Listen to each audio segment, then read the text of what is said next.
بھروسہ ایک شخص توڑتا ہے اور اعتبار ہر شخص پر سے اٹھ جاتا ہے۔ دعاؤں میں تاثیر آپ کی طلب سے آتی ہے اور تاخیر آپ کی بہتری کے لیے ہوتی ہے۔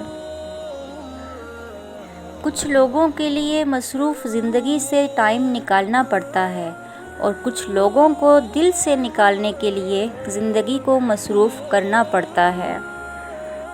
آگ لگانے والوں کو کہاں خبر، رخ ہواؤں نے بدلا تو خاک وہ بھی ہوں گے۔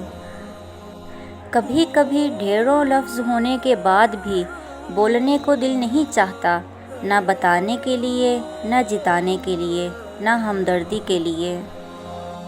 عورت درد سہ لیتی ہے مگر اپنی توہین نہیں۔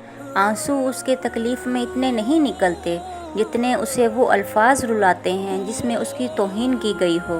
شاید اسی لیے لوگ عورت کو کمزور سمجھتے ہیں، کیونکہ وہ الفاظوں سے آسانی سے ٹوٹ جاتی ہے۔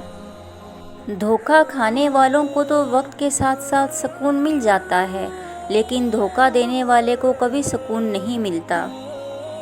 اپنے مقصد کو پانے کے لیے اس حد تک محنت کرو کہ قسمت بھی کہے لے لو بیٹا، اس پر تمہارا ہی حق ہے۔ کچھ بڑا حاصل کرنے کے لیے کبھی کبھار آپ کو بڑے خطرات مول لینا پڑتے ہیں۔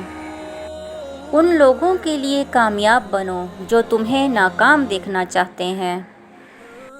چھابڑی والے نے بتایا وہ حج پہ جا رہا ہے۔ وہ حیرت سے بولا مگر تم تو چھابڑی لگاتے ہو، اتنے پیسے؟ بولا چھابڑی میں لگاتا ہوں، میرا اللہ نہیں۔ خود چاہے جیسے منہ بنا کر بات کریں، اگلا بندہ بھی اگر ویسے ہی جواب دے تو آگ لگ جاتی ہے۔